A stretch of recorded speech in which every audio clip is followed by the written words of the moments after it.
สวัสดีค่ะใครๆก็เข้าครัววันนี้พบกับเล็กนะคะสำหรับเมนูในวันนี้ค่ะเล็กจะทำเมนูอีสานนะคะที่คุณผู้ชมก็อาจจะคุ้นเคยกันเป็นอย่างดีค่ะสำหรับเมนูน้ำตกคอหมูย่างค่ะวันนี้นะคะเราใช้คอหมูย่างนะคะนำไปย่างให้เหลืองกรอบน่ารับประทานค่ะแล้วก็นำมาทำเป็นน้ำตกนะคะจะเป็นยังไงไปติดตามชมกันเลยค่ะ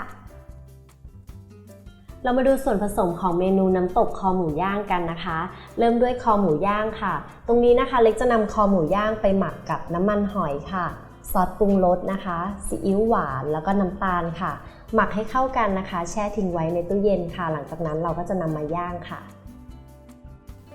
เรามาดูในส่วนของเครื่องปรุงในเมนูน้ำตกคอหมูย่างกันนะคะเริ่มด้วยพริกป่นค่ะน้ำปลา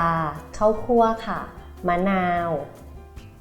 หอมแดงซอยนะคะใบสะระแหน่ต้นหอมแล้วก็ผักชีค่ะส่วนผสมครบแล้วเราไปลงมือทำกันเลยค่ะเรามาลงมือทำเมนูน้ำตกคอหมูย่างกันเลยนะคะเริ่มจากการหมักคอหมูย่างก่อนค่ะตรงนี้นะคะเล็กเลือกใช้คอหมูย่างค่ะ1 ชิ้นก็แบ่งออกเป็น3ส่วนนะคะสักประมาณ4 ขีดค่ะอันนี้ล้างมือสะอาดเรียบร้อยแล้วนะก็เราจะปรุงนะคะเราจะหมักด้วยน้ำมันหอยค่ะใส่ไปเลยประมาณ2 ช้อนโต๊ะค่ะแล้วก็ซอสปรุงรสนะคะ2 ช้อนเช่นกันซีอิ๊วหวานค่ะ1 ช้อนค่ะแล้วก็น้ำตาลทรายนะคะ1 ช้อนก็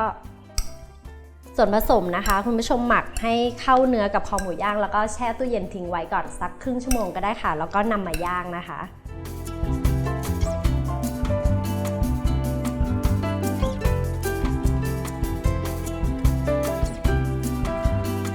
แบบนี้นะคะแล้วก็นำไปหมักทิ้งไว้ในตู้เย็นค่ะหลังจากนั้นก็นำมาย่างได้เลยค่ะหลังจากที่เราหมักคอหมูย่างเรียบร้อยแล้วนะคะเดี๋ยวเราก็จะนำมาย่างนะคะวันนี้เล็กเลือกใช้กระทะนะคะสำหรับจี่ก็คือใส่น้ำมันเล็กน้อยค่ะอันนี้ในกรณีที่คุณผู้ชมไม่มีเตาย่างนะคะก็จะลดความยุ่งยากตรงนั้นเราก็สามารถที่จะทำในกระทะได้เลยค่ะตั้งไฟให้ร้อนนะคะร้อนกลางๆแล้วก็นำคอหมูย่างของเราลงไปจี่ได้เลย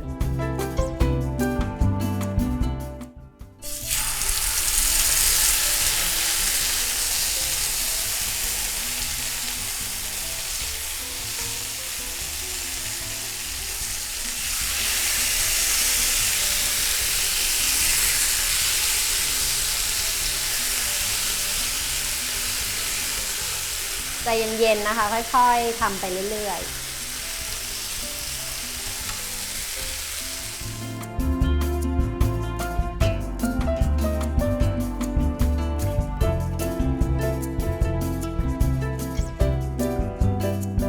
ก็ด้วยความร้อนนะคะเวลาที่เราย่างในกระทะนะคะมันก็อาจจะมีสิทธิ์ที่ข้างนอกเนี่ยจะเกรียมก่อนด้านในที่จะสุกนะคะอันนี้เล็กก็จะเอาออกมาแล้วก็จะเช็คนะคะความสุกก็คือจะบั้งเขาเล็กน้อยแล้วก็เอาไปจี่ต่อเพื่อที่ว่าความร้อนจะได้กระจายเข้าไปแบบในเนื้อข้างในนะคะ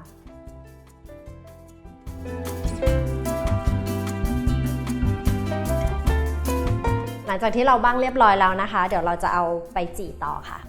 จนเขาสุก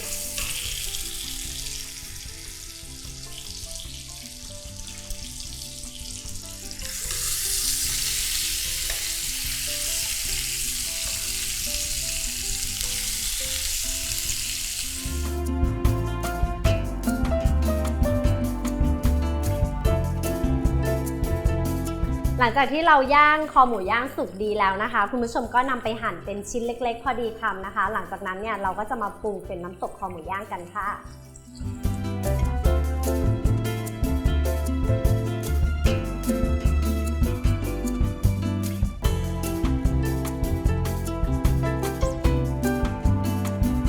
หลังจากที่เราย่างคอหมูย่างเรียบร้อยแล้วนะคะวันนี้เนี่ยเล็กย่างคอหมูย่างที่แบบสุกกลางนะคะเพื่อที่จะเอาเขาเนี่ยมาคั่วตอนที่ทำน้ำตกอีกทีนึงค่ะ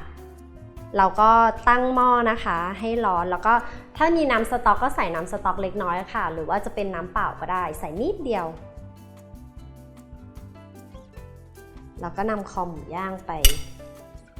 ทำให้เขาสุกค่ะ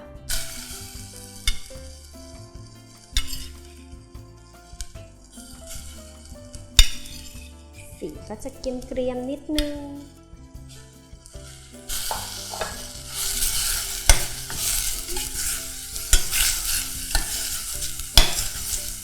ตรงนี้เนี่ย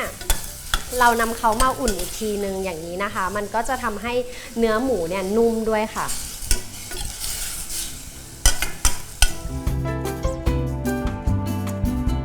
เอาละค่ะเดี๋ยวเราจะมาลงมือปรุงน้ำตกคอหมูย่างกันเลยนะคะส่วนผสมง่ายมากเลยค่ะคุณผู้ชมมีพริกป่นนะคะน้ำปลาข้าวคั่วน้ำตาลเล็กน้อยค่ะมะนาวนะคะหลังจากนั้นก็ใส่ผักมีหอมแดงต้นหอมผักชีแล้วก็ใบสะระแหน่ค่ะมือปรุงกันเลยเผ็ดมากเผ็ดน้อยก็ตามชอบเลยค่ะพริกน้ำปลาข้าวคั่วนะคะอันนี้ถ้าเราคั่วเองนะคะมันก็จะมีความหอมนะคะสำหรับข้าวคั่วใช้ข้าวสารข้าวเหนียวค่ะใส่น้ำตาลเล็กน้อยนะคะเพราะว่าเราไม่ได้ใช้ผงชูรสก็มะนาว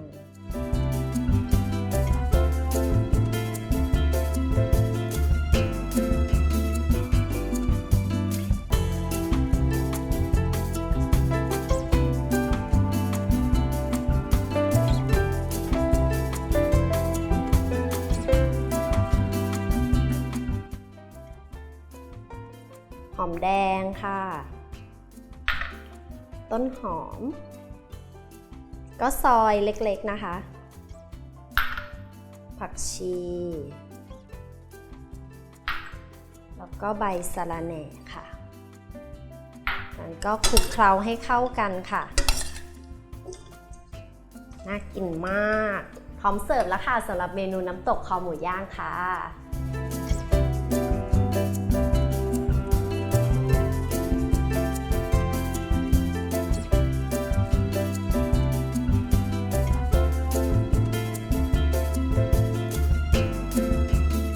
พร้อมเสิร์ฟแล้วค่ะสำหรับเมนูน้ำตกคอหมูย่างนะคะคุณผู้ชมก็สามารถที่จะทานกับข้าวเหนียวร้อนๆได้เลยนะคะสำหรับรายละเอียดนะคะของสูตรและวิธีการทำสามารถเข้าไปดูได้ที่ foodtravel.tv ค่ะวันนี้เล็กลาไปแล้วสวัสดีค่ะ